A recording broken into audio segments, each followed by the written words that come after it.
Hey, what's going on, everybody? Welcome back to another episode of Wealth Defense Radio, the podcast. I am your host, Josh Nahosa, and I'm an independent advisor representative for SWAN DFW. That stands for Sleep Well at Night, Dallas, Fort Worth. And I am here with the man who always forgets to put his phone on Do Not Disturb mode. It is Hector and Josh. Good morning. I didn't forget. I was just going to remind you of something. Okay. Good morning. Hector is a certified financial planner, which is the top mark in our industry, and been doing this since 1995, which for those of you keeping track at home is a while. SWAN DFW is 11 years old. That's right. What are we talking about today? Today is some people will be getting their tax refund, and some of the questions we've gotten over the 30 years or so is, what should I do with my tax refund? And we're going to answer that for those that are lucky enough to get a tax refund. Yes, and as we're recording this, the market has had 2 positive days in a row, so we are going to talk about that briefly as well. Yes. But first, okay, I have a business question. All right. For you. Baseball season is upon us. Okay. And a lot of teams have their own streaming service now. Right. The Orioles are the team from Baltimore, for those of you maybe that don't know, released their streaming service for $89.99. $89.99 for the season. For season, okay. To watch all the games. Okay. If you just live in Baltimore, if you just pay that, you don't have to get cable or whatever. Right. They accidentally charged $8,999 to, they say, several people. I don't know if several is like 20 or like 1,000. Yeah. So I guess my question to you is, good business idea, bad business idea, upcharging by like 1,000% on your... Yeah, well, it reminds me of an old joke where the guy comes in and he says, may I have a hamburger and a Coke? And the guy says, absolutely. He says, how much is that? And he said, $75. He said, $75? You must not sell very many hamburgers and Cokes. He says, hey, for $75, we don't need to sell very many. So same thing. How many do we? Yeah, we sold 2. We made our quota. We're good. Yeah, that's going to be an interesting... And I wonder if that's an auto draft. If you had enough money in the account to auto draft, all of a sudden you're $9,000 short. But if you didn't, I wonder if that's going to be a fee from the bank, like bounce checks used to be. Yeah. It could be a mess. Well, way to go, Baltimore. Yeah, they said those impacted were contacted on Monday and immediately issued refunds for the additional charges. The network is aware of the issue, as you would imagine. Yeah, that's a little bit like more than, we mischarged by like $1. Yeah. You missed the decimal place by... Those decimal points are sneaky, you know? I mean, they're so small and insignificant, but you move them one place one way or the other and everything changes. Dang, man. It's crazy. Well, I hope Baltimore has a season worthy of $9,000 streaming center. Honestly, I hope so too. Yeah. All right, so market is up. Yeah. 2 days in a row. As we record this, it is April 23rd. Yeah. Day after somebody's birthday. I don't know who that could be. Yeah, who could that be? 27-year-old person. No idea. Wearing a green shirt with blue sleeves. Who could that be? The world may never know. Okay. So. Happy birthday. Thank you. Market's up 2 days in a row as we record this. Yes. No idea what it'll be after we record this. Yes.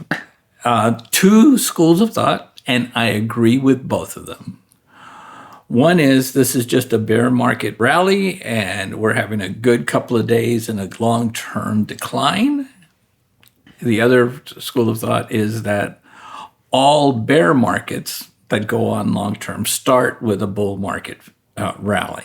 So I am firmly encamped in both of those.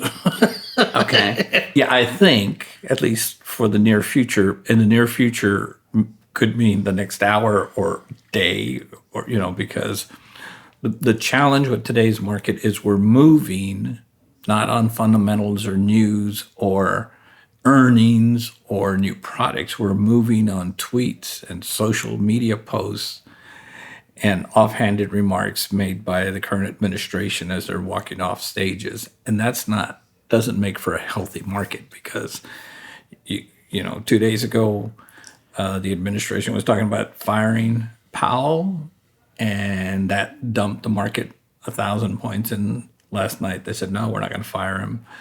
And that's got the market up 600 points. So when you're moving on stuff like that, it's just not a very healthy market. Again, fundamentally, unemployment, interest rates, all of the things that should matter are good.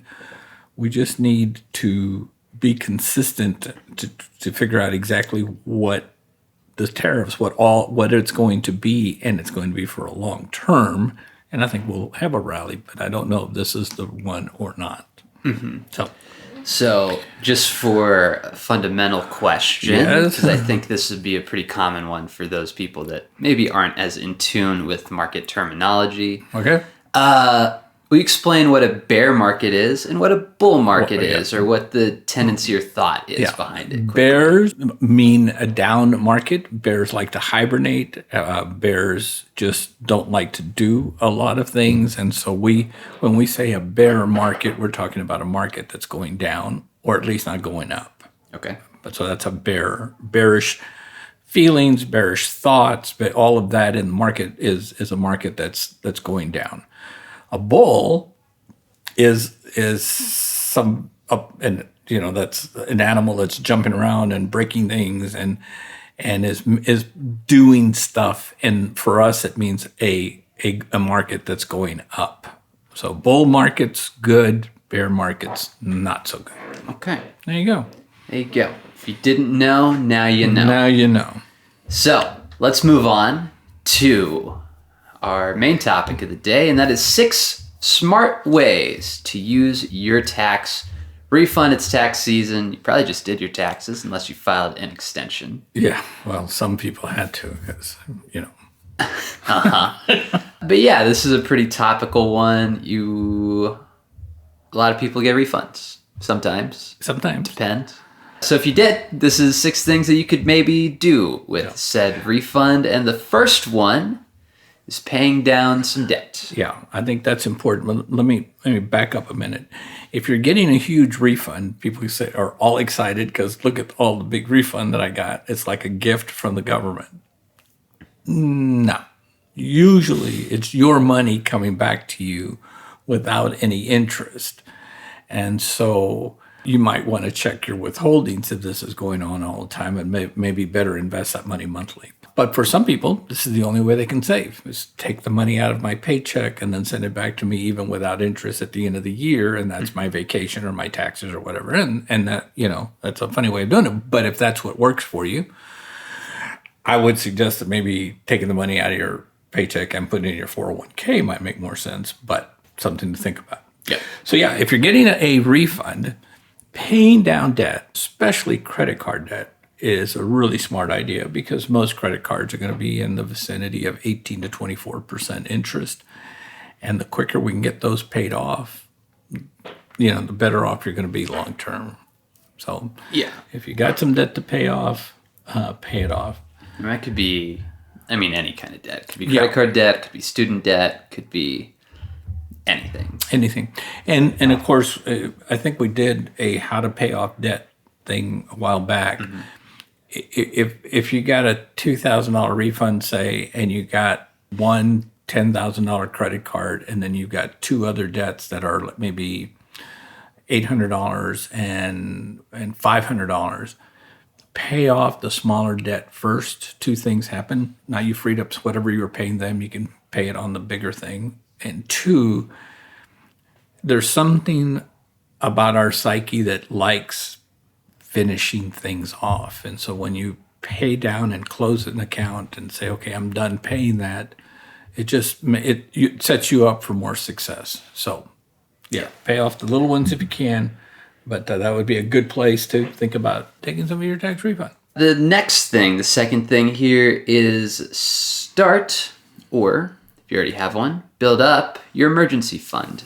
You know, and an emergency, most people know this, but we don't plan for it. Things are going to break, right? Cars are going to break, tires are going to blow out, batteries are going to go out, air conditioning systems. And so it's a good idea to have some money set aside for those so that a minor inconvenience doesn't become a catastrophic event. We see, there's a lot of rule of thumbs, but somewhere between 3 to 6 months of what it takes you to run your household. So if you've got a $3,000 budget that you're using per month to cover everything, maybe $9,000 would be a good number to shoot at. Mm-hmm. And if you don't have one, start one. And if you can add to it and get it to that 3 to 6 months, that might be a good thing too. Yeah. Third thing here is contribute to your retirement accounts. Yeah, obviously a CFP did not write this because this would have been the first one, maybe the second one. I think paying off debt's a good thing, but if you got a little extra money, you can stick money in an IRA or something that you can put in. If you're 40 something or 30 something, make friends with your 60 something or 65 something you, because that's going to be the same guy or same girl. So take care of him or her now, and she'll be really happy with you. You spend all your money now and make your 35-year-old you happy. Mm-hmm. That's a good thing. But your 65-year-old you is going to be less happy and is going to say something like, why did you do that? We could have saved that and not have more money at 65. So, yeah, make friends with your 65-year-old you. Yeah. The fourth thing here is explore investment options. Yeah, a good place to do that is inside your IRA or your 401k. But if you have maxed those out or there's no more room or you don't want to tie it up for retirement because you're going to get some really good tax breaks by putting it into a retirement account. But for that, you can't touch the money, or when you take the money out, there may be penalties before you're 59 and a half. So you may just want to open an investment, maybe they're talking about buying maybe a high yield savings account or a CD or a money market, maybe a mutual fund. Maybe, right now would be probably a good time if you had, $800 or $900 to buy 2 or 3 shares of Apple stock or, Amazon, something that's way down that, you could see appreciate over a period of time. But do something other than leave it in your pocket or leave it in your checking account. Because if you do, in a few weeks, months, you're going to say, well, where'd that money go? Well, that money went to the extra dessert that you had, and it went to the Starbucks run. That's right. So, yeah. Second to last thing here, add to a college fund. Here's another thing that at MetLife, we did a lot of research because I worked for MetLife for a long, long time. And it turns out that most children born today in about 18 years many of them will be ready to go to college. Who knew? Mm-hmm. And that's going to happen whether you save for college or you don't. So it's a good idea to save a little money, and it doesn't have to be a lot, but save a little money. And if you got a little extra money and you got a child that looks like is college material, then it might be a good idea to put some money away for them. Yeah.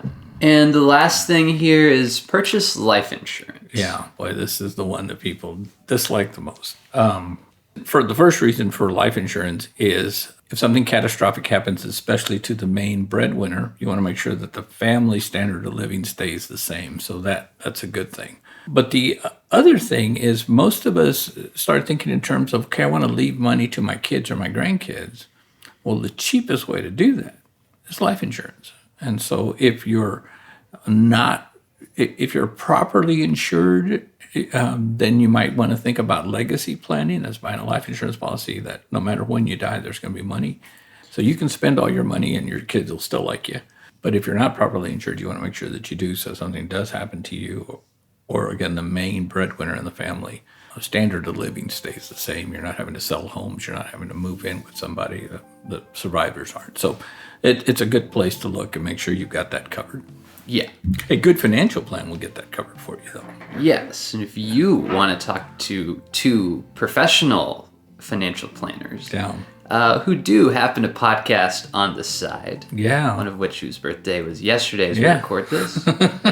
We have a couple different ways you can contact us. The first way is via phone number, and that is 888-SWAN-DFW or 888-792-6339. Or we have an email address, and that is info@swandfw.net. All of that will be in the description wherever it is you are watching or listening. If you made it this far in the episode, give us a like, comment, say what's up. Do something. If you made it 20 minutes probably into this, That's a good thing. Yeah. Let us know.